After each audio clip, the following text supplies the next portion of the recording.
फरवरी 2022 में Russia Ukraine की जंग शुरू हुई। इस जंग के बाद सबसे ज्यादा बात की जाने वाली चीज क्रूड ऑयल बनी। इस जंग का प्रभाव 2023 में भी देखा जा सकता है। इसी जंग के कारण कच्चे तेल के दाम आसमानों को छू गए। चाइना और इंडिया जैसी कंट्रीज ने अपने तेल इंपोर्ट में बहुत सारे बदलाव किए। जो ऑयल वह सऊदी अरेबिया और ईरान से लिया करते थे, अब वह तेल रशिया से आना शुरू हो गया है। अब सवाल यह बनता है कि सिर्फ इंडिया और चाइना ही ऐसे दो देश क्यों हैं जो रशिया से कच्चा तेल ले पा रहे हैं? ईस्ट एशियन और अफ्रीकन कंट्रीज ऐसा क्यों नहीं कर पा रही? इसके दो फैक्टर हो सकते हैं। पहला, अमेरिका इन देशों पर पॉलिटिकल दबाव बना रहा है और दूसरा, इन देशों के पास अभी state of the art refinery capacity नहीं है। इस वीडियो में मैं आपको यह समझाने की कोशिश करूंगा कि दुनिया में इस्तेमाल होने वाला कच्चा तेल कहां से आता है और उनमें मूलतः क्या फर्क होता है। पहले यह जान लेते हैं कि क्रूड ऑयल होता क्या है। क्रूड ऑयल, जिसको हम पेट्रोलियम भी बोलते हैं, यह आपको नेचुरली मिलता है और जो रिफाइन होने से पहले फॉसिल फ्यूल कहलाते हैं। इनकी रचना हजारों करोड़ों साल पहले हुई थी, जब एंशिएंट मरीन एनिमल्स मरे और समुद्र की सतह पर जा पहुँचे और वह समय के साथ धरती के अंदर जाते गए और हीट और प्रेशर होने के कारण यह हमारी धरती के भीतर फॉसिल फ्यूल बन गए। कच्चा तेल हाइड्रोकार्बन कॉम्पाउंड से बनता है, जिसके अंदर आपको हाइड्रोजन और कार्बन के मॉलिक्यूल्स मिलेंगे। कच्चे तेल को ड्रिलिंग करके जमीन के अंदर से और ऑफशोर मेथड से निकाला जाता है। यह आपको ऐसे पत्थरों के बीच मिलता है जो पोरस होते हैं, जैसे कि बलुआ पत्थर या चूना पत्थर। यह तेल इन्हीं पत्थरों के बीच फंस कर रह जाता है, जिसे हम आधुनिक माध्यम से निकाल लेते हैं। उसके निकाले जाने के बाद उस तेल को रिफाइनरीज में भेजा जाता है, जिसके अंदर उस तेल को अलग अलग प्रोसेसेस से गुजारने के बाद उसको अलग अलग प्रोडक्ट्स में सेपरेट कर दिया जाता है, जिससे हमको गैसोलीन, डीजल, जेट ईंधन, हीटिंग ऑयल और अन्य पेट्रोलियम प्रोडक्ट्स मिलते हैं। अब इस कच्चे तेल का कॉम्पोजिशन उस बात पर डिपेंड करता है कि यह तेल कहां से निकाला गया है, लेकिन इसको अंदर मुख्य रूप से विभिन्न हाइड्रोकार्बन के मोलेक्यूलर वेट्स और स्ट्रक्चर्स में बांटा जा सकता है। यह हाइड्रोकार्बन आपको अलग अलग तरीके से कच्चे तेल के अंदर मिलते हैं, जैसे मीथेन और प्रोपेन, जो कि बहुत वॉलेटाइल होते हैं, और दूसरे बड़े और जटिल प्रकार के मॉलिक्यूल्स जैसे हेवी ऑयल और bitumen.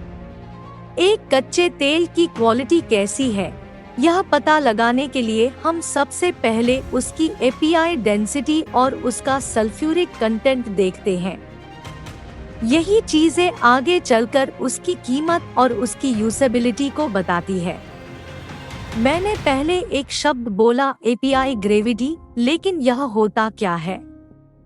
American petroleum institute gravity को हम आम तौर पर एपीआई ग्रेविटी बोलते हैं। यह क्रूड ऑयल की डेंसिटी पता लगाने में काम लिया जाता है। यह ज्यादातर ऑयल और गैस की इंडस्ट्रीज में काम आता है। इसी के कारण कंपनियां अच्छे और बेकार क्रूड ऑयल के बीच में फर्क कर पाती है। हम एपीआई ग्रेविटी को ज्यादातर डिग्रीज के अंदर नापते हैं। इस प्रणाली का निर्माण पहली बार अमेरिकन पेट्रोलियम इंस्टीट्यूट ने किया था। यह स्केल वाटर को 10 की वैल्यू देता है और उन चीजों को 10 से कम की वैल्यू देता है जिनकी डेंसिटी पानी से कम होती है। यहाँ पर उन चीजों की बात हो रही है जो पानी से ज्यादा हल्के होते हैं, जैसे क्रूड ऑयल, जिसकी वैल्यू 10 से ज्यादा मानी जाती है। अगर आपको इस बारे में इंटरेस्ट है कि यह एपीआई ग्रेविटी किस तरीके के फॉर्मूला को इस्तेमाल करके निकाली जाती है, तो आप स्क्रीन को पॉज करके देख सकते हो। एपीआई ग्रेविटी आपको एक स्टैंडर्डाइज्ड तरीका देता है जिससे आप यह पता लगा सकते हो कि जमीन से निकलने वाले कच्चे तेल की क्वालिटी और डेंसिटी क्या है। जो ऑयल हल्का होता है उसकी एपीआई ग्रेविटी ज्यादा होती है। अगर किसी भी तेल की एपीआई ग्रेविटी ज्यादा है तो उसका मतलब यह है कि यह तेल मार्केट में बहुत महंगा बिकेगा, क्योंकि इससे तरह तरह के प्रोडक्ट बनाए जा सकते हैं जैसे पेट्रोल और जेट फ्यूल। जबकि हेवियर ऑयल कम एपीआई ग्रेविटी वाले होते हैं, जिसको रिफाइन करने के बाद अपने पीछे वह बहुत सारी गंदगी छोड़ जाते हैं जिन्हें साफ करना आगे चलकर मुश्किल हो जाता है। इसी क्रूड ऑयल ने ग्लोबल इकोनॉमी के अंदर अपना काफी योगदान दिया है, क्योंकि इसको हम तरह तरह से अपने आम जिंदगी में भी इस्तेमाल करते हैं, जैसे परिवहन, बिजली उत्पादन, प्लास्टिक, खाद्य, ल्यूब्रिकेंट्स और केमिकल्स। और यही कारण है जब कच्चे तेल के दाम वैश्विक मंडियों में ऊपर नीचे होते हैं तो देश की आर्थिक व्यवस्था पर भी प्रभाव डालते हैं। सबसे पहले हम बात करेंगे सऊदी अरेबियन क्रूड ऑयल की। सऊदी अरब का क्रूड ऑयल दुनिया भर में काफी हाई क्वालिटी का माना जाता है, और जब किसी ऑयल फील्ड के जानकारों को कहा जाए कि उन्हें सऊदी ऑयल की व्याख्या करनी है तो वह इसे लाइट और स्वीट बताते हैं। इसका मतलब है सऊदी ऑयल का एपीआई ग्रेविटी काफी ज्यादा होता है और उसमें सल्फर की मात्रा काफी कम पाई जाती है। आगे मैंने सऊदी ऑयल की क्वालिटी को एक्सप्लेन करने के लिए कुछ चर्चा बिंदुओं में बांटा है। एपीआई ग्रेविटी ज्यादातर सऊदी ऑयल का एपीआई ग्रेविटी हाई पाया जाता है। इसकी रेंज 33 से लेकर 45 डिग्री तक होती है। मैंने आपको पहले भी बताया है, जिसकी एपीआई ग्रेविटी ज्यादा होती है वह तेल हल्का होता है और उसको रिफाइन करने में भी उतनी आसानी होती है। सऊदी ऑयल के इस्तेमाल से हम जेट फ्यूल और डीजल बनाते हैं। सल्फर होना, सऊदी ऑयल में सल्फर की मात्रा काफी कम पाई जाती है, जो कि ज्यादातर आपको 1% से कम देखने को मिलेगी। तेल को रिफाइन करने वाले चाहते हैं कि उन्हें ऐसा ही कच्चा तेल दिया जाए जिसके अंदर सल्फर की मात्रा कम हो, क्योंकि जब इसको इस्तेमाल किया जाता है तो इसके अंदर से निकलने वाला धुआं औरों के मुकाबले कम प्रदूषण करता है। पोर पॉइंट, सऊदी अरेबिया के कच्चे तेल का पोर पॉइंट काफी कम होता है।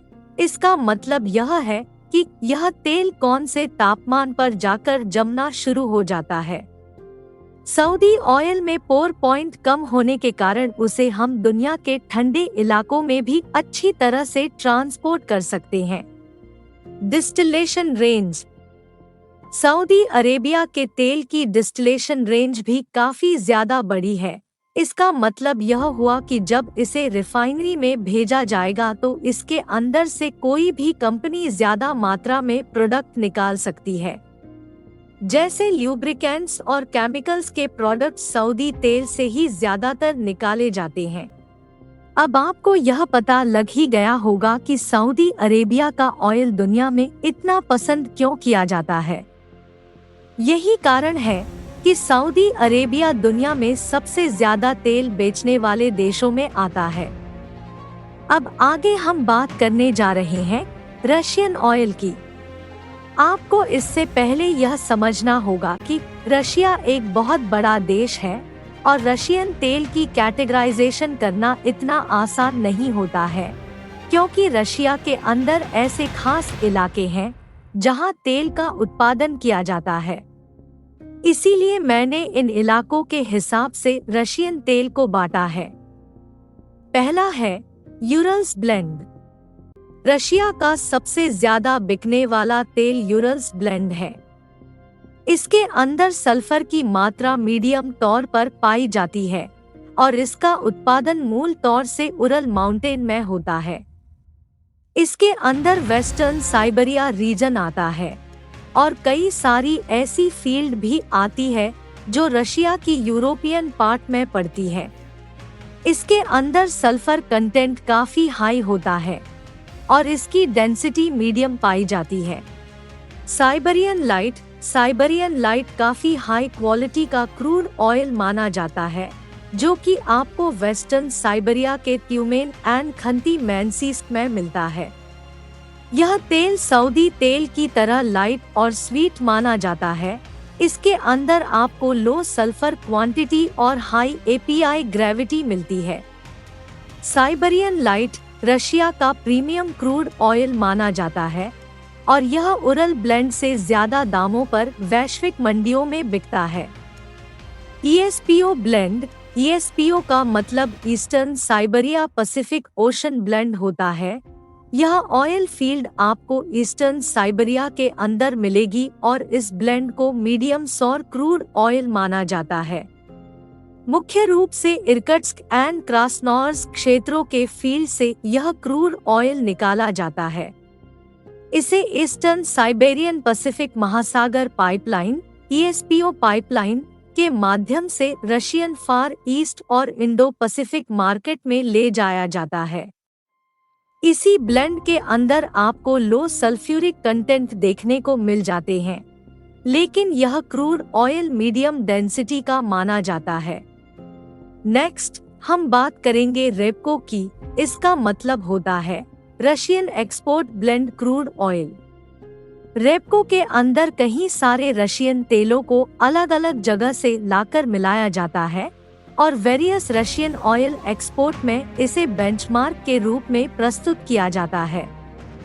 आपको उरल ब्लेंड, साइबेरियन ऑयल और अन्य जगहों से लाए जाने वाले तेल इसके अंदर मिल जाएंगे, इसीलिए इसकी ग्रेडिंग करना काफी मुश्किल होता है, क्योंकि सारी कंपनियां इसे अलग अलग तरीके से ब्लेंड करके प्रोडक्ट बनाती है। सोकोल भी एक काफी बेहतर लाइट और स्वीट क्रूड ऑयल प्रोड्यूस करता है। यह तेल रशिया अपने सक्लीन आइलैंड रीजन से निकालता है और इस तेल को निकालने का काम सक्लीन 1 प्रोजेक्ट से होता है, जिसके अंदर आपको जॉइंट वेंचर देखने को मिलेगा जो रशिया और इंटरनेशनल ऑयल कंपनीज के बीच में होता है। सोकोल क्रूड ऑयल को एशिया मार्केट में काफी पसंद किया जाता है और बहुत सारे देश इसके ज्यादा पैसे देने को भी तैयार होते हैं, क्योंकि इसका तेल एक प्रीमियम क्वालिटी के रूप में सामने आता है। जैसा कि अभी आपको पता लग गया है कि रशिया अपने देश में अलग अलग जगहों से क्रूड ऑयल निकालता है, इसी कारण से उसके तेल की ग्रेडिंग करना काफी मुश्किल हो जाता है। लेकिन फिर भी मैंने कुछ पॉइंट्स बनाए हैं इसकी ग्रेडिंग करने के लिए। पहला होगा इसकी एपीआई ग्रेविटी। इसकी एपीआई ग्रेविटी वाइड रेंज में आती है, जो ज्यादातर आपको 20 से लेकर 40 डिग्री के बीच में मिलता है और इसमें कई सारे ऐसे तेल आते हैं जिन्हें कोई भी लेना पसंद नहीं करता। अगला है सल्फर कंटेंट, जो कि आपको ज्यादातर 0.5 से लेकर 2% के बीच में मिलता है। बाकी पोर पॉइंट और डिस्टिलेशन रेंज काफी हद तक वाइड पाई जाती है, जिससे आप गैसोलीन, डीजल, जेट ईंधन और heavier products like fuel oil भी बना सकते हैं।